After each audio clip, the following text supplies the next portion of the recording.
The man has been running this history class for 3 or 4 years. How many years is it now, Lenny? 8 or 9. 8 or 9 years. Anyway, he's always done an extremely wonderful job in getting people to volunteer to speak and give on various subjects. He has selected this semester to do a subject on a very interesting man. A man who really didn't want to be vice president because he thought he would never be president, but he accepted it hoping that something would happen to the president. Anyway, I don't think Lenny needs much of an introduction, except that he's going to be back in LBJ, and he's starting while he's still VP before he won his own term in 1964 when he defeated Goldwater. But until then, Lenny will speak about prior to that. So without further, what's that expression? I do. I'm not going to use that expression. Everybody else does. So here is Len Levine. Good job. Ain't that something? Okay. He's the best. No, he's not the best. Wearing the wrong shirt. That's tomorrow's shirt. He'll wear it tomorrow. He'll wear it tomorrow. I was Irish before St. Patrick's Day. All right. So now we're going to talk about LBJ, whom you can talk about from now till kingdom come. A most interesting person. A son of a bitch who was a good guy. A good guy who was a no-goodnik. You can't figure it out. Okay, now, let's see where we'll start. I think we'll start. Can't start where you left off because everything is hopping around. It's not just the age or the time element.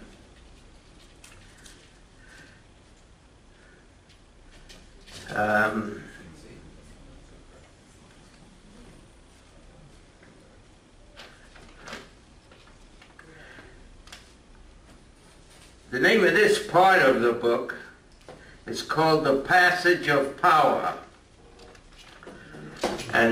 But the first thing I want to do is let you know what the critics thought of this book. And there's about 4 pages of criticism from maybe 30 or 40 writers, but I'm only going to read 2 or 3. Okay? Thank you. Because you got to know from the beginning that the writer of this book is no rookie. Who is it? Who is it? And he's probably the best biographer working today. Okay.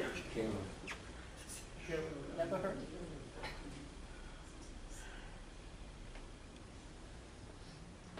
Newsweek said, a great work of history, a great biography. Caro has summoned Lyndon Johnson to vivid, intimate life.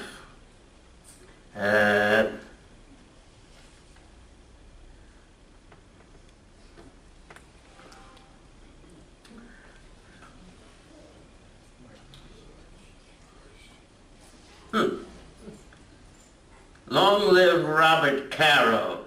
Truly epic political history and character study. The introduction of the Kennedy clan elevates Caro's tale to Shakespearean drama as the cold-hearted Machiavellian maneuvering and hot-blooded rivalry of supremely ambitious men play out with the fate of the free world at stake. The Philadelphia Inquirer. I'll give you one more.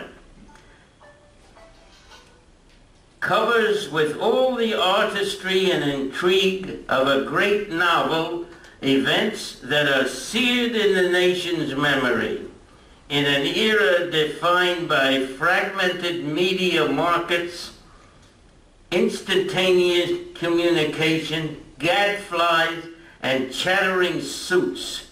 Caro stands not merely apart, but alone. San Francisco Chronicle. Now, when you're dealing with an artist like this, and you're dealing with his work, you try in all kinds of talks of this nature not to read too much of what he wrote, but to tell the story in your own words. And that's my aim too. But it's almost impossible of achievement for the reason that Robert Caro strings words together like pearls. And when he writes about somebody, Johnson, I cannot do it justice the way his words do. So I must read part of what he wrote. And I can't read it in a monotone. But I'm not an actor either. So I'm betwixt and between. I could do it myself and then do it not nearly as good as he. Or I could do it reading his words and hope it doesn't sound like reading. But there we are. That's my problem. And I'll solve it as best I can as we go along. Okay. I just wanted to let you know how good he is. And I can't possibly measure up, but I'll try. So,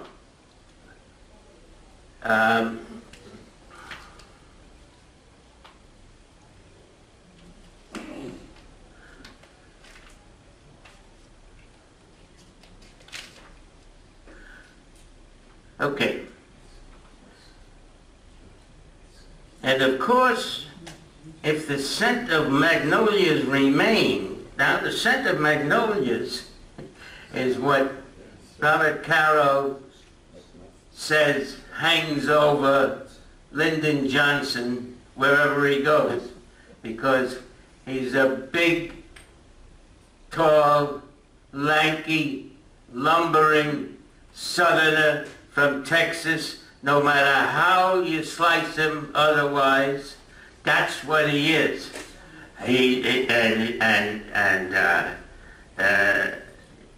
Riding all the way up to the presidency with that southern magnolia-smelling accent and attitude, a member of the Dixiecrats and so on. He can't escape it. And yet, he's climbing through the society of the Harvards and the Ivies, and he's getting there. Even though he sounds like a corn-pone hillbilly, and they're making fun of him in the Kennedy camp in just that respect. And he keeps going. So that's the Magnolia attitude, and it follows him. But should he, by some lone chance, win the nomination in the country as a whole, should he win the nomination but not the presidential election which followed, he would be only a footnote in history. Just another defeated presidential candidate. He wasn't interested in being a footnote.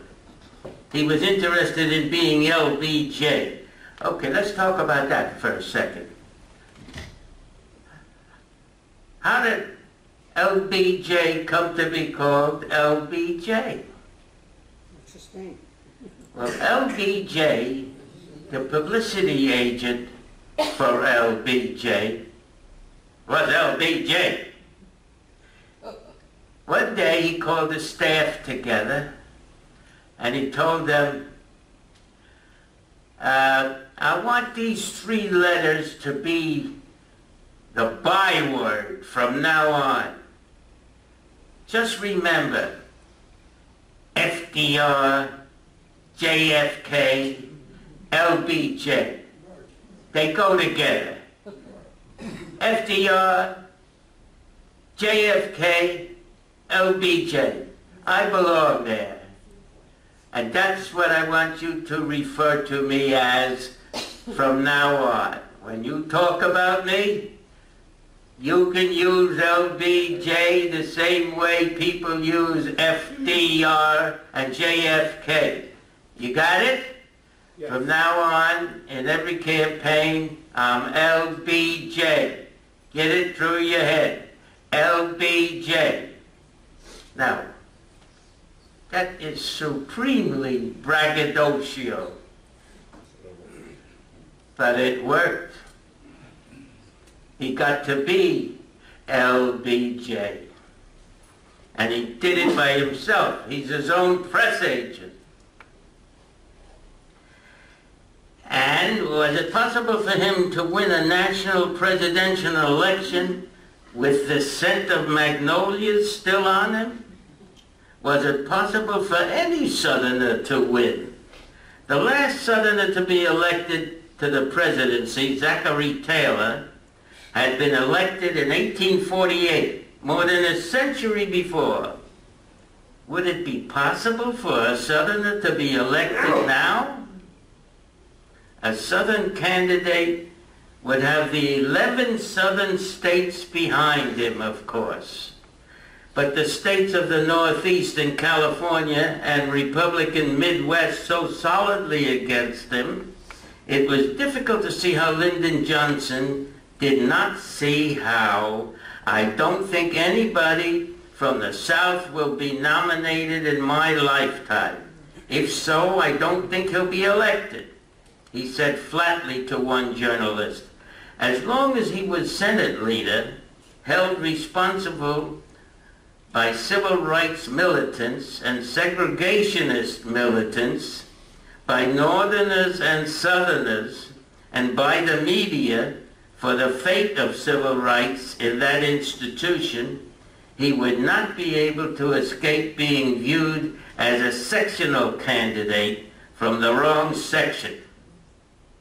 Lyndon Johnson's path to the presidency, the route that he mapped out for himself so long before, he said practically every day of his life, even if he had it on most days, said it to himself, but on other days he said it to people, that he's going to be president of the United States.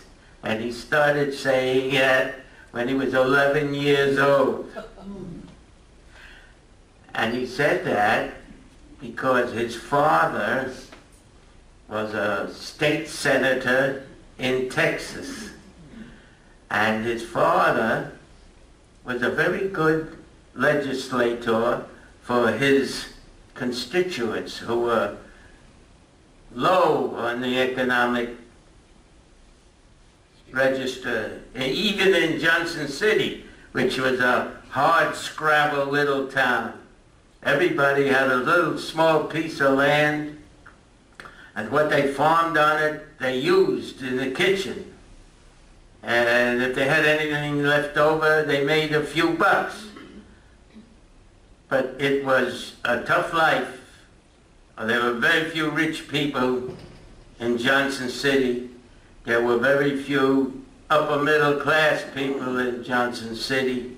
Everybody was behind the 8 ball in Johnson City. But that state senator, Mr. Johnson, was a good legislator and good for those lower echelon people. He was a liberal in Texas, not like the liberals in the North. He was no Stevenson. He was no Humphrey. But in Texas, he was good for the poor people. And under the table or around the corner, he was playing footsie with the oil millionaires. He was working both sides of the street. And that's the kind of guy he was. He did it in the Senate. He did it as the leader of the Senate. He did it in every campaign that he was in.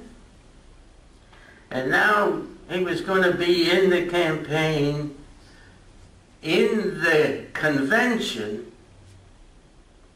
as the vice presidential candidate, because John F. Kennedy was very smart too. John Kennedy's advisors, all his, well, it's St. Paddy's Day, all his Irish friends and all his Harvard friends, all were against him choosing Johnson as a running mate.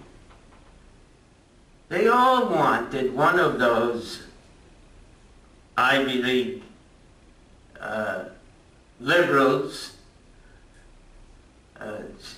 Stevenson, Humphrey, Soapy Williams in Michigan.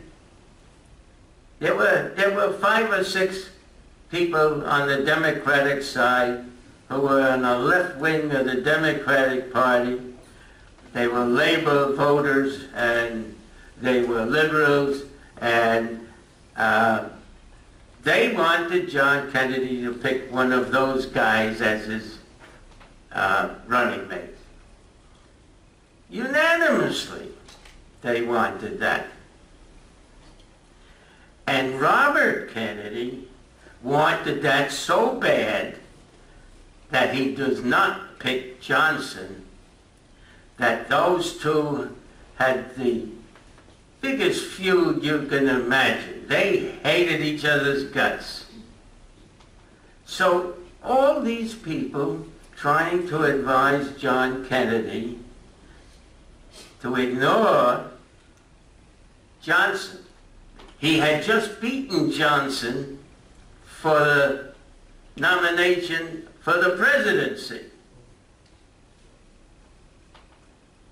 And now they're telling him to ignore that big, scrawny, dumb bunny.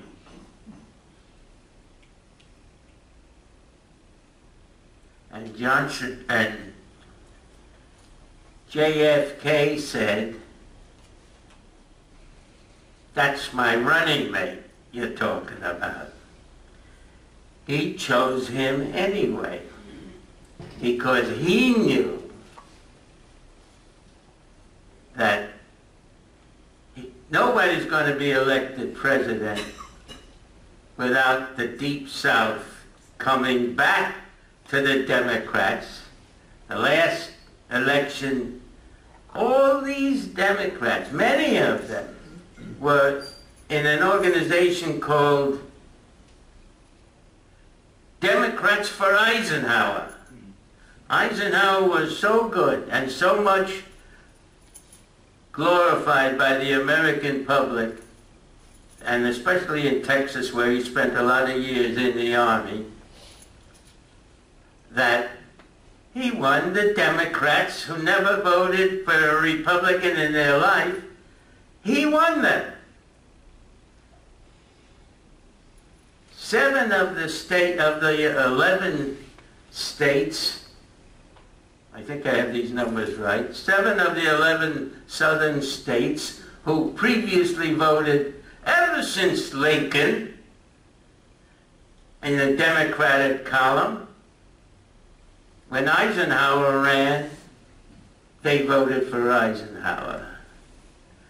And nobody was going to be able to bring them back except Johnson. And that wasn't even a sure thing. But Kennedy knew that he wasn't going to win with the liberals. The only one that he wanted on that ticket was Johnson. Whatever else is wrong with him, he can carry Texas, and nobody else can, as Eisenhower proved. And that's why he chose Johnson in the face of all the opposition. Okay. But there was another route. Well, let me get up here. The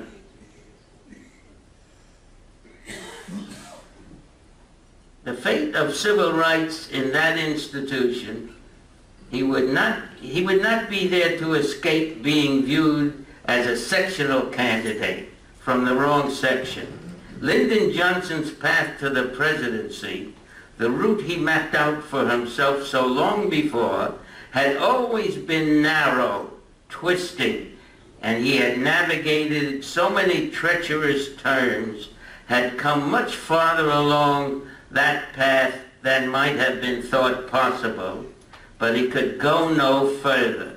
That route was closed because JFK likely would win, and JFK likely would serve 8 years, and 8 years later Johnson would be too old, having had a heart attack and having a hard time, and all in all, he wasn't nearly sure that he was going to last 4 years, much less 8 years, and then run for president.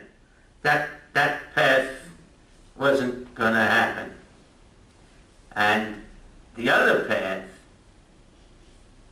the smooth path, straight through, that's not going to happen either, because JFK is going to win, and he's going to win a second time, and I'm not going to be president.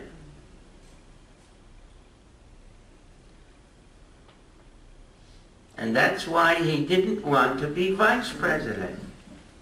Because vice presidents, ever since John Adams, did nothing. They were office boys for the president. And he didn't want that either. So, at this point, he was saying, he's finished. And he got into a funk, a sickness, a big difficulty with his psychological feelings. But there was another route, and he reconnoitered it. Sometime early in 1960, he had his staff look up the answer to a question: how many vice presidents of the United States had succeeded to the presidency? The answer was 10. John Adams, Thomas Jefferson, Martin Van Buren, John Tyler, Millard Fillmore, Andrew Johnson, Chester Arthur, Theodore Roosevelt, Calvin Coolidge, and Harry Truman. The route was well traveled. Vice presidents did become president. And not only with assassinations. Furthermore, from a Texan who had only one goal, that route had some obvious advantages over the Senate leadership. The vice presidency might be a meaningless position, a joke position, when looked at as it was generally looked at in terms of itself. When looked at as a means of becoming president, it took on a different aspect. For one thing, a vice president was a national figure. As a leader raised to Senate power by the South, Johnson had little choice but to represent Southern interests, to be a sectional leader. He would continue to be, as he had been, bound to the South, just as a senator from Texas. He was bound to Texas oil interests, which were also unpopular in the rest of the country. To realize his great dream, these Southern and Texas ties needed to be cut. As Vice President, those ties would be cut to a considerable extent. He would no longer have to represent Texas. The national administration of which he would be a part represented not a state but a country. He would no longer have to represent the South. The South would be only one section of the country. His position on issues could be those of an official representing the whole country, positions that would help rather than hurt in a future bid for the presidency. In addition, a vice president was the logical candidate to succeed the president when his 4 or 8 years in office ended, the natural heir to his presidency. And of course, a vice president might not have to wait that long. The alternative route had an abbreviated version. And Lyndon Johnson had reconnoitered that too. He had his staff look up a second figure. How many presidents of the United States had died in office? The answer was 7. Since 33 men had been president, that was 7 out of 33. The chances of a vice president succeeding to the president due to a president's death were about 1 out of 5. And when that question was asked about presidents in modern times, the odds against such an occurrence got shorter, better. During the last 100 years before 1960, 5 presidents had died in office. Abraham Lincoln in 1865, James Garfield 1881, William McKinley in 1901, and Warren Harding in 1923, and of course Franklin Roosevelt in 1945. During that time span, in other words, a president had died in office approximately every 20 years. There had been 18 presidents during that time, and 5 out of the 18 were odds of less than 4 to 1.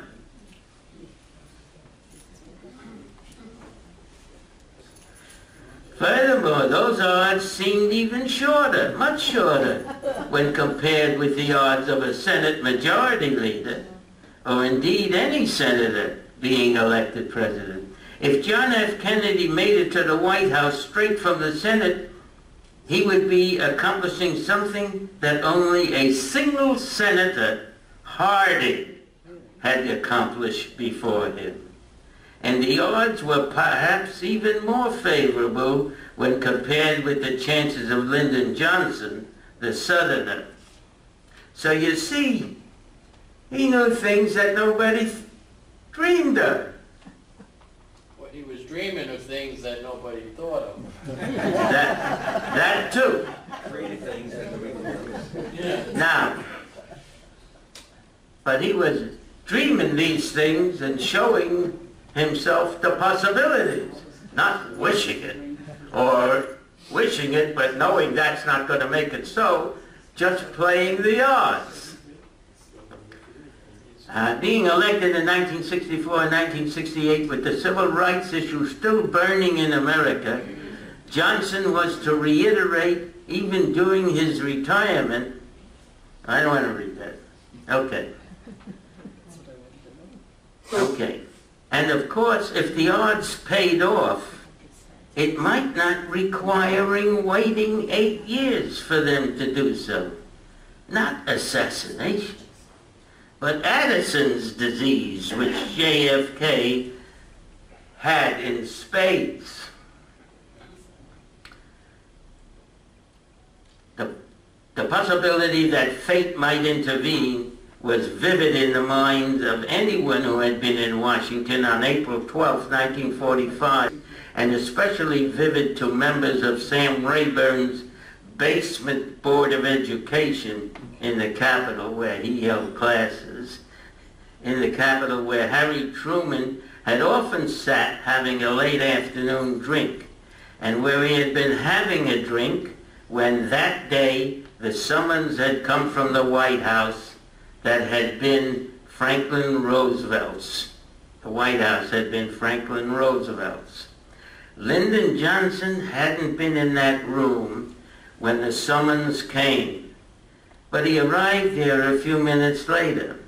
He had known Truman for years as a senator, and then Harry had been plucked from the Senate to be vice president, and then less than 4 months after he had been sworn in, he was president. The possibility had been kept vivid in Washington by what had happened during the presidency of Truman's successor. 3 times in 26 months, Dwight Eisenhower had been hospitalized with serious illnesses. In 1955, a heart attack. In 1956, an attack of ileitis, an abdominal obstruction that required surgery. In 1957, a stroke. And each time the Capitol seized with rumors that the president might die, or that he had died, and that Richard Nixon would become president. Or particularly in the case of the stroke, that Eisenhower may be disabled, and that Nixon would, while remaining vice president, assume presidential duties and powers. If John Adams had once called the vice presidency the most insignificant office, he had also, on another occasion, made a statement that cast the position in a different light. "I am vice president," Adams had said.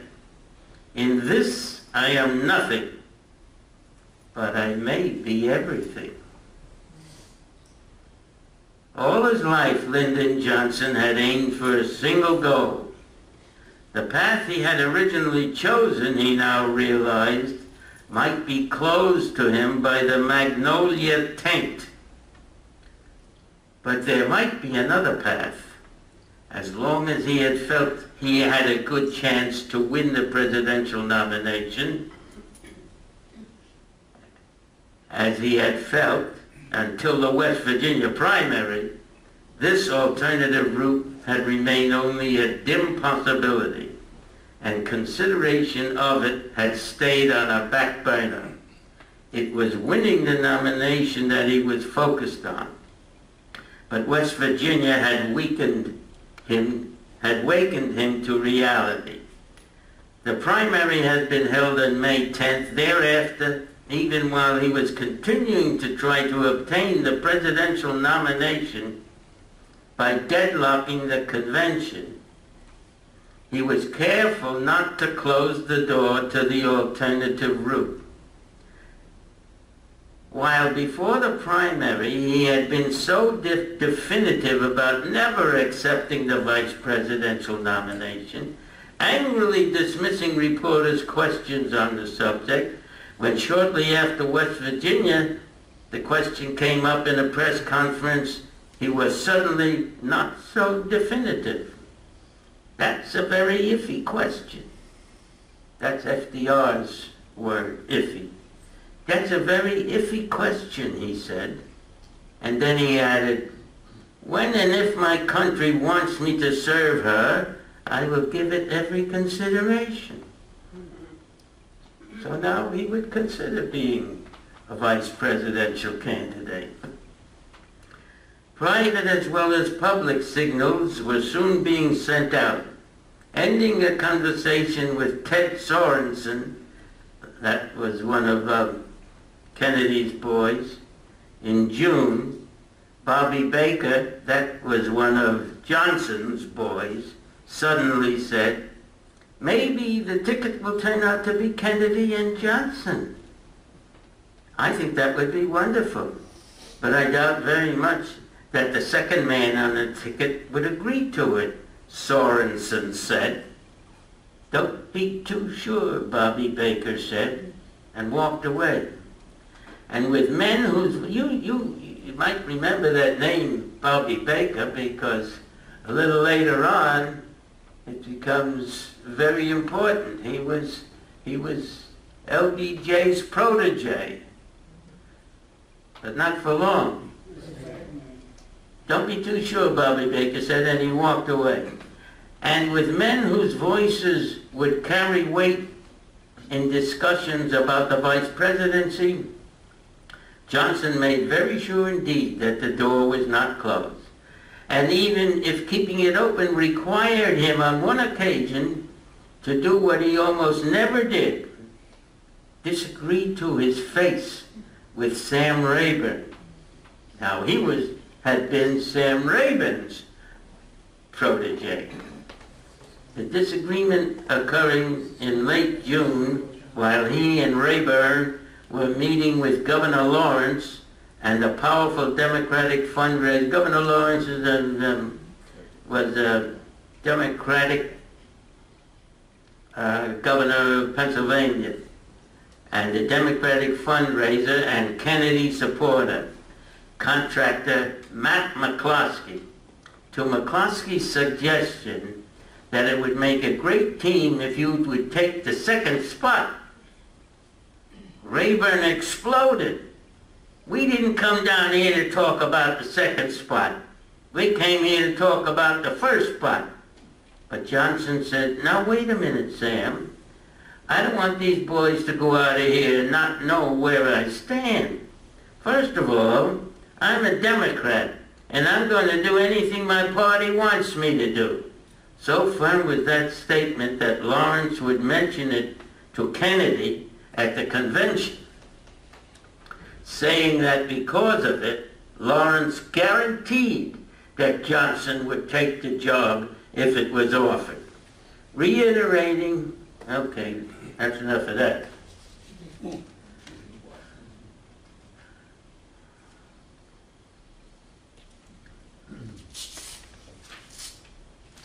Okay, so,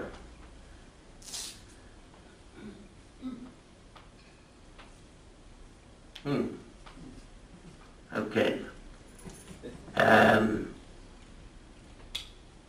At 8 o'clock, this is one night, I think during the convention, when they had already nominated Kennedy and were working on who's going to be the vice presidential candidate. At 8 o'clock, as 8 o'clock neared and the hopelessness of opposing Kennedy's choice became apparent, the district's delegation, now in this case they're talking about the District of Columbia, because they were counting votes, and the couple of votes from the District of Columbia were very valuable at that point. And the district's delegation and some liberal delegates from other delegations remained determined, if they did not nominate other candidates, to withhold their votes from Johnson. Now Johnson, to the northern liberals, was a Southerner that they were not happy with under any circumstances until this point, because he was a Dixiecrat. And he voted 100% down the line with the Southerners, and none of the liberals got anything out of that. And they didn't want to reward him with the vice presidency, because they never considered him a liberal anyway, even though he was, in Texas, a liberal. Okay. But in fact, they were unable to register even this form of protest because Sam Rayburn knew how to make sure they wouldn't be able to. After Johnson had been nominated by Governor Lawrence, and seconded, and the bands had played The Eyes of Texas and The Yellow Rose of Texas, while delegates paraded through the hall in his honor. It was noticeable that a few northern delegates got out of their seats, but the southern delegates, including those who had joined the parade for Kennedy the night before, marched in strength. Rayburn's majority leader in the House, John W. McCormick, made a motion to suspend the convention rules which allowed other nominations. This was a common thing. Suspend the rules and nominate Johnson by acclamation. Explaining that such a notion required approval of 2/3 of the delegates, Chairman Collins called for a voice vote. Estimates of whether there were more ayes or nays were to vary from newspaper to newspaper. In the opinion of most, they were about evenly divided, and Collins hesitated as a rising murmur began in the Coliseum, during which the harsh, commanding voice of a bald old man in the Texas delegation, that would be Rayburn, could be heard shouting, "Say aye! Say aye!" And Rayburn's man on the platform, the convention parliamentarian, Representative Clarence Cannon of Missouri, whispered something in Collins' ears, and Collins said that the rules had been suspended and that Lyndon Johnson was been nominated for vice president by acclamation. They stole the election. But it would have happened anyway, but they stole the election. Anyway, and that's not the first election that Lyndon Johnson stole, but that's another matter. While the parade in his honor had been going on, Johnson and Lady Bird had come out of the model home at the head of the entourage to walk the few yards to the Coliseum. As he emerged, Ed Murrow said to Walter Cronkite, "Johnson looks considerably older than when he arrived here, doesn't he?" "Doesn't he, Walter? Shows the strain." "He certainly does," Cronkite replied.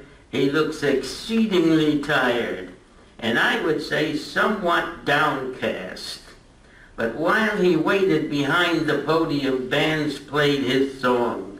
Chairman Collins announced that he was by acclamation the Democratic nominee for vice president, and then he came out on the platform above the crowd, and his smile broadened into a big smile, and he threw up his long arms in the V for Victory sign. And Johnson, with that, came out of his inferiority complex, his psychological despair, all of a sudden, then and there, and he was back to being the old Johnson. Okay. Well, I'll start the next chapter, which is called the LBJ Special. In every campaign, the guys get on a train. The train has a route through wherever they're going. And on the back platform, each time the train stops, the candidates go to the rear end of the last car in the train, and they make a speech in the local town with the local politicos involved, and this is called campaigning. And everybody does it. So, this time, the campaign train was called the LBJ Special. The two candidates ran two different campaigns. That is, the presidential candidate took the high road, and LBJ took the low road. And LBJ gathered up this plan for his special train, which would travel between South Carolina, North Carolina, Virginia, up to Washington. And it would make about 13 or 14 stops in very small towns. And it had a schedule, and everybody was trying to be on time each time it pulled into one of these hick towns. And the advance men would gather a small group of supporters, and there'd be advertisements in the paper, and the recording would play the Yellow Rose of Texas, and as the train blew closer to the town, the Yellow Rose of Texas was played louder and louder, and everything was planned down to the last detail by Lyndon Johnson. And he told these people exactly what to do and exactly when to do it. And then he told them, if you do it just the way I told you, we will win. And if you don't do it exactly this way, we will lose. Now that's how important your little job is. Everybody has to do exactly as he's told. Okay.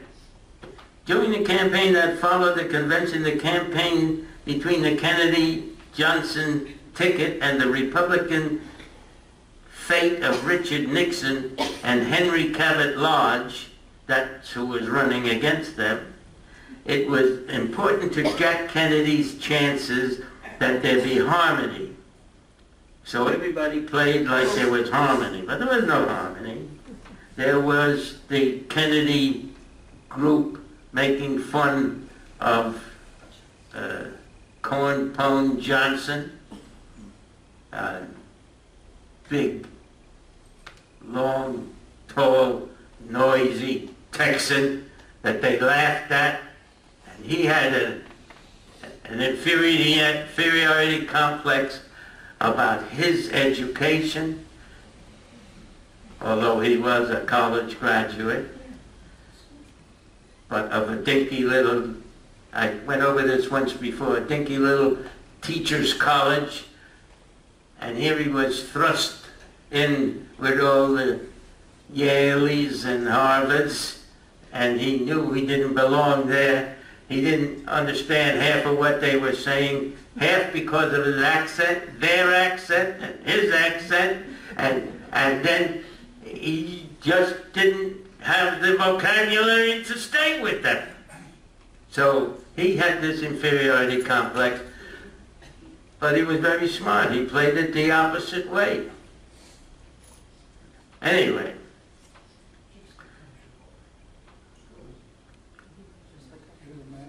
where did I leave off? Okay. The two candidates thereafter waged largely separate campaigns on the same platform only a few times during the 2 months before Election Day. There was a minimum of interaction or friction between the Kennedy and Johnson camps. Johnson's job was to hold the South, or to be more precise, since Eisner had won 5 of the 11 states of the old Confederacy in 1956, to win it back. A tough assignment due to Southern misgivings about the strong civil rights platform that the Democrats had adopted in Los Angeles. And now Johnson had to campaign on that platform. He voted 100% against civil rights for the last 30 years. Now he's campaigning on a platform that's based on civil rights. Johnson's job was to hold the South. Okay. The reports from the South were bad. Baptist ministers had begun to preach against the Church of Rome again and its candidate. Here comes this old Catholic prejudice again. Everybody thought that JFK had put that away in that speech he made to the Houston ministers and explained to them very simply that his Catholicism had nothing to do with being president. And nobody's going to tell him what to do, and it doesn't matter who it is, he will not listen to them. He will do what he plans to do. And if a guy comes in with a clerical collar, it isn't going to mean anything to him. That's what he told them. And I'm sure he meant it. And I thought, and so did everybody else, that satisfied them. They applauded him wildly. But they brought it up again anyway. Though Kennedy lanced the boil again in a speech before the Greater Houston Ministerial Association, that's what I just referred to, under the surface, the issue still festered. A Gallup poll in the end of September found that Kennedy Johnson and Nixon lodged tickets in a dead heat in the South, 46% to 46%, with 8% undecided.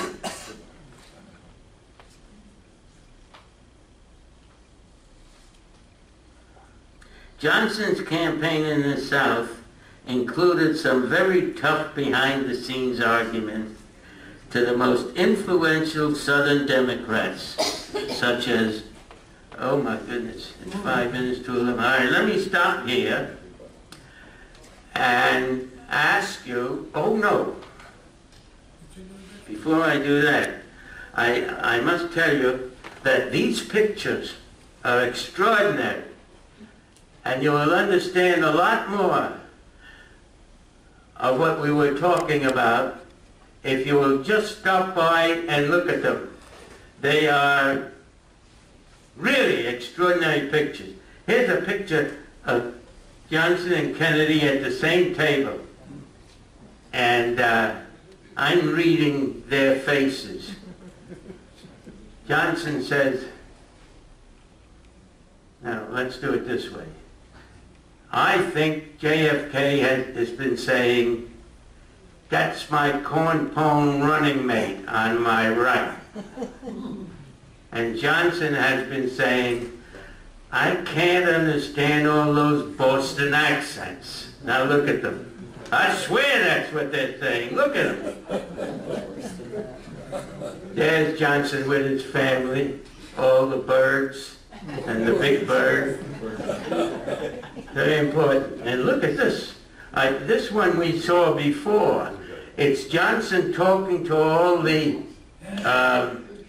black leaders that he called together. There's LBJ and his new friends, I say. Wilkins, Frank Farmer, Reverend King, Whitney Young, all sitting there in rapt attention listening to Johnson selling.